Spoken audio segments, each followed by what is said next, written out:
Shalom Adonai para todos que estão sempre participando, aprendendo e ampliando seus saberes aqui na nossa proposta pedagógica e teológica de cada dia. Hoje vamos estudar, dentro deste projeto de uma construção de conteúdo para a história da igreja, vamos estudar sobre um pensador que teve um grande contributo no período do escolasticismo e também da teologia escolástica, que é Tomás de Aquino. Tomás de Aquino não foi só teólogo, ele também foi filósofo, ele teve uma participação e foi responsável para, quem sabe, fazer uma síntese da doutrina cristã e da verdade cristã na sua época, e de ser também um dos principais responsáveis por imprimir uma apologia no período do escolasticismo, tá? Mas antes de entrarmos nesse assunto tão importante e necessário para a compreensão da história da igreja, eu gostaria de convidar você a se inscrever no canal, se não é inscrito. Também está dando sempre o seu like contribuidor, porque ajuda a crescer e avançar cada vez mais a programação, e compartilhar este conteúdo para continuarmos avançando. Hoje vamos então falar, como falei, de Tomás de Aquino. Tomás de Aquino foi um nome que ele se destacou acima de todos os pensadores do período da escolástica, tá? Do escolasticismo. Tomás de Aquino, ele foi, quem sabe, podemos considerar um dos que mais teve destaque e importância no seu legado, que deixou para a história da teologia cristã. Especialmente, claro, a teologia católica, tá? Ele continua sendo o padrão, a norma, e mesmo em todo o século XX, ele ainda é e sempre será estudado, porque ele deixou ali uma marca na filosofia também, enquanto filósofo da religião. Nela ele continua inclusive, não só no escolasticismo, na proposta da teologia moral também, ele continuou sendo o padrão, a norma para todo o século XX, tá? Então nós não queremos dizer com isso que todos os demais outros teólogos desse período não tiveram uma total proposição para ser equiparados com Aquino e seus escritos. Mas a abordagem da teologia de Aquino, as suas ideias, os seus métodos, foram fundamentais para a proposta que ele desenvolveu. Em 1879, o Papa Leão XIII, na sua carta encíclica Aeterne Patris, fez da teologia de Aquino a norma para ser seguido como teologia padrão do catolicismo. Mas assim, apenas também ele oficializou o conceito geral que os líderes católicos mantivessem informalmente durante muitos séculos. Aquino, ele foi canonizado em 1323 e a hierarquia, católica otorgou-lhe o título de doutor angélico. O Papa Pio V otorgou a Tomás de Aquino o título de doutor universal da Igreja em 1567, no Concílio de Trento. Com todos esses encônios, esses títulos, essas afirmações oficiais, Tomás de Aquino pode ser considerado e foi considerado o maior teólogo da tradição católica desde Agostinho, no século V, até Karl Rahner, da Áustria, nos fins do século XX. Tá? Então, nós podemos dizer que Aquino, se nós formos examinar e nos deter na observância do contexto teológico dele, nós temos que começar a olhar o ambiente teológico no qual ele trabalhava. Tá? Aquino, primeiramente, era um teólogo escolástico.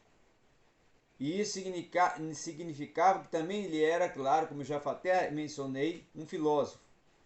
Então a teologia e a filosofia, nesse período, eram inseparáveis, especialmente para teólogos escolásticos, tá? Dos séculos 13 e 14.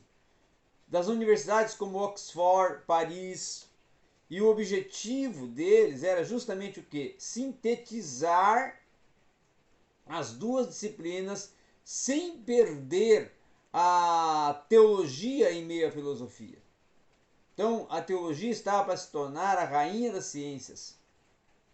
E a filosofia seria a serva ou a criada necessária. Então, é absolutamente crucial entendermos a ideia que os escolásticos faziam da relação teologia e filosofia para podermos compreender seus propósitos, tá? E também objetivos. Os escolásticos dos séculos 13 e 14, eles eram essencialmente teólogos e incidentalmente filósofos. A sua teológica era concentradora e se concentrava em desvendar os mistérios da fé cristã, e a sua filosofia acabava sendo a serva da teologia. No entanto, era um fato histórico notável que esses grandes teólogos fossem igualmente grandes filósofos também. Como teólogos, não lhes interessava desenvolver uma filosofia completa. Ao invés disso, eles desenvolveram foi uma teologia e filosofia numa integração orgânica, de modo que a filosofia fosse constantemente fertilizada pelas especulações filosóficas e a filosofia permanecesse sob a orientação do dogma cristão.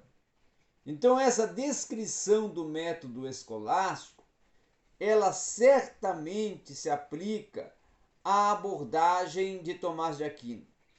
Até à primeira vista, sua teologia, ela pôde parecer especulativa e até muito filosófica, mas também ela proporcionou uma revelação, uma reflexão teológica sobre a revelação divina. Ao estudarmos mais profundamente seus escritos, ficou muito estampado, evidente, claro, a maior preocupação para com a salvação e o princípio do âmago de todo o seu trabalho. A grande síntese teológico-filosófica que tentou construir como uma enorme catedral medieval de ideias tinha no centro o altar do corpo mutilado de Cristo e a graça da redenção que nele se encontraria, tá? Então é um desafio chegar ao altar passando pelos arcobondantes e também pelos vestíbulos primorosos da teologia natural, que muitos jamais conseguiriam chegar até lá. Até para os que perseverassem, não há dúvida de que Aquino, e talvez até todos os escolásticos, priorizassem ou tivessem ou dessem até uma relevância aos mistérios da salvação, e pensando neles, então, ele vai ensinar e escrever sobre o assunto.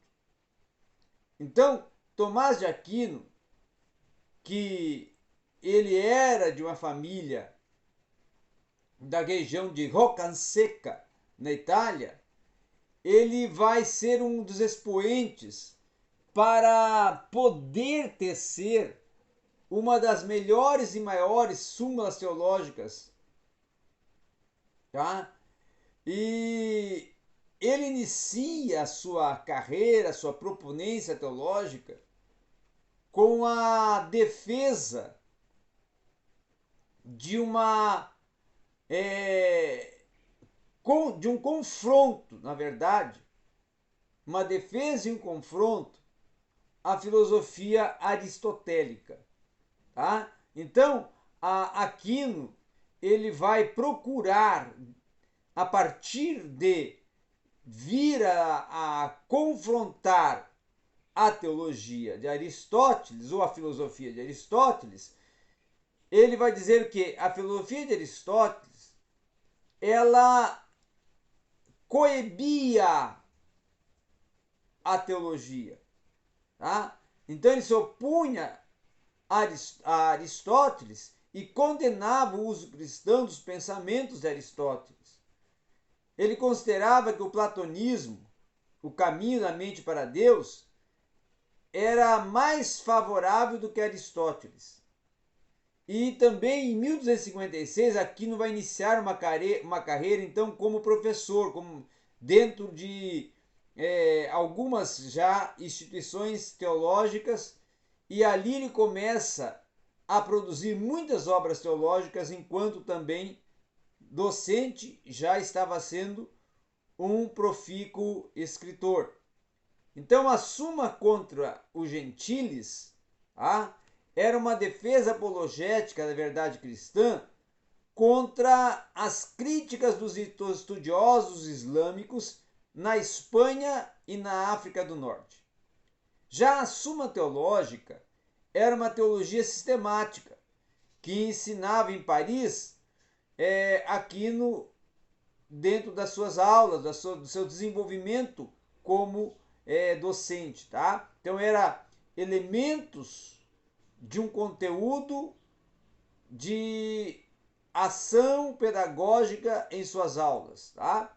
Então, automaticamente, ele começa a desenvolver uma das obras mais importantes dentro dessa questão, principalmente com relação a método e conceito teológico, tá?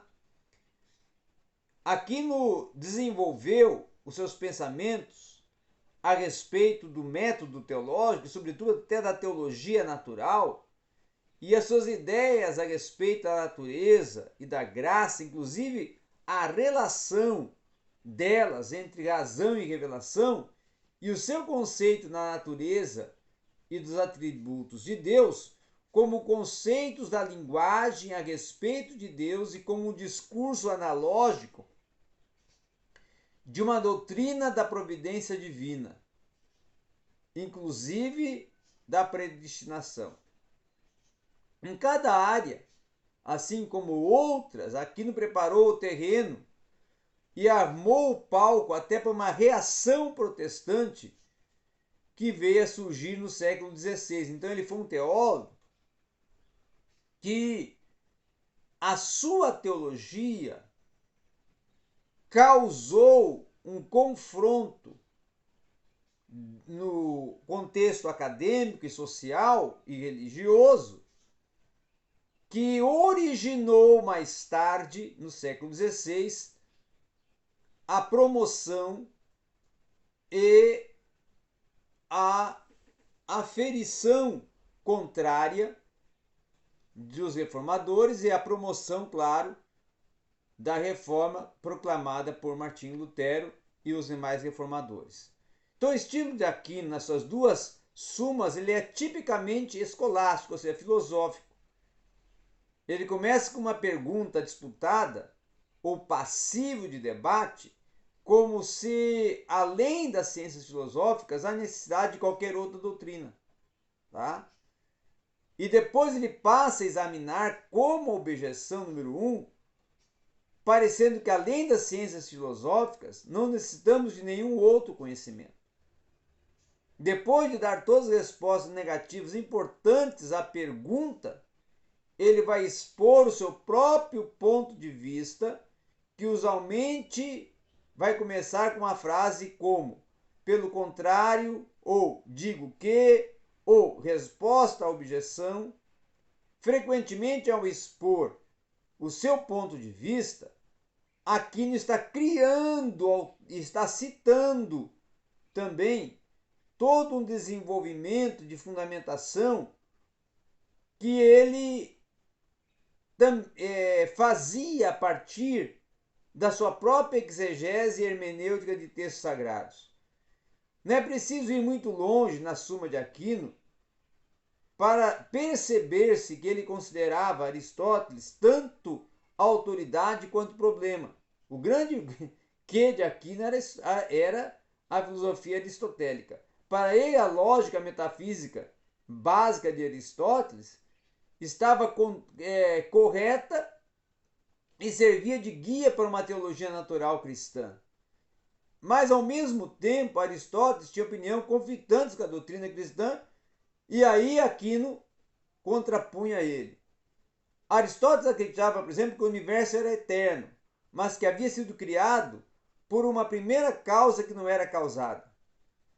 Em outras palavras, ele acreditava que a primeira causa não causada e uma causa maior imóvel, motriz, imóvel, né, era metafisicamente onipotente e eterna e tinha uma origem, a eterna existência do universo.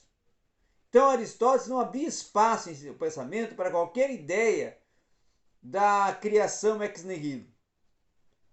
Já Aquino sustentava isto e contrapunha a Aristóteles. O método teológico de Aquino começa estabelecendo justamente uma relação entre o conhecimento natural, a filosofia e as outras ciências não teológicas.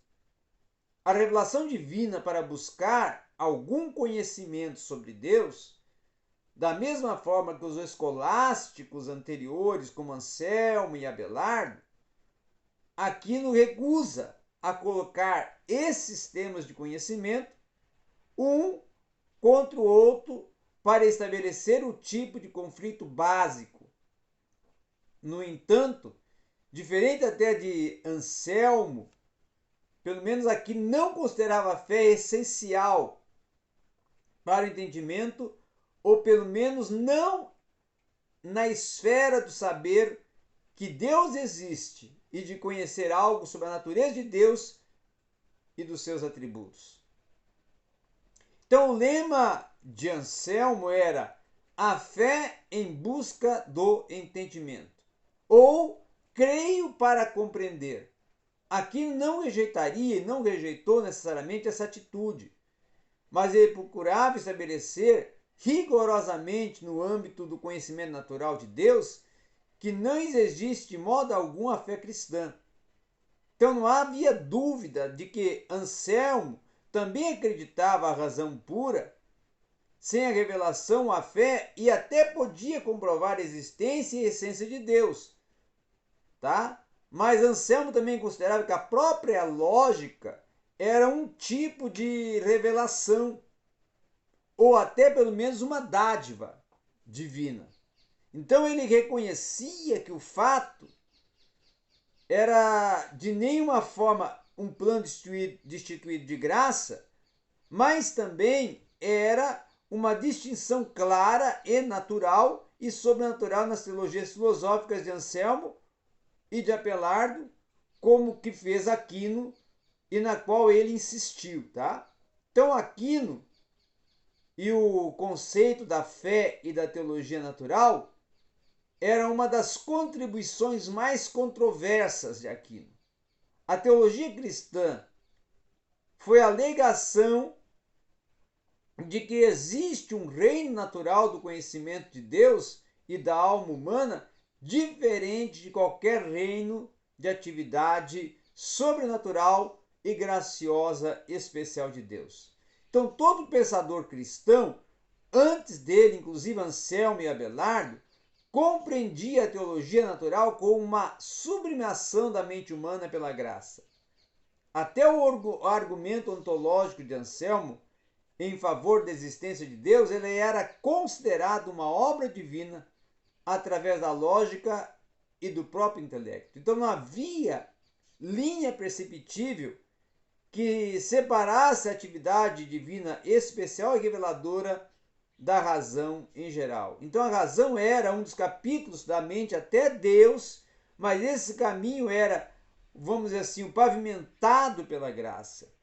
E Aquino queria demonstrar que existia um mundo natural e um tipo de conhecimento natural que não dependia totalmente da graça, de modo que até mesmo um não cristão totalmente destituído da fé, como Aristóteles, poderia seguir o caminho puramente natural para conhecer Deus. Então, obviamente, para ele, essa operação da razão, por mais natural que fosse, era a imagem de Deus nos seres humanos.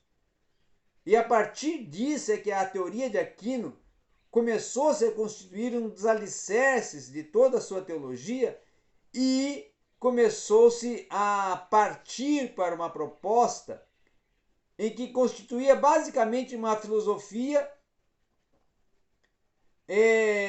de Aristóteles, uma filosofia aristotélica, com algumas mudanças e algumas, vamos assim, ampliações e deduções que diferenciavam, que causavam assim um contraponto à filosofia aristotélica e abria um espaço para uma nova reflexão em meio à teologia a partir da filosofia. Então essa foi a grande parcela de ação e intervenção de Tomás de Aquino a partir da teologia, relacionando teologia e filosofia dentro do âmbito da teologia natural. Obrigado a todos.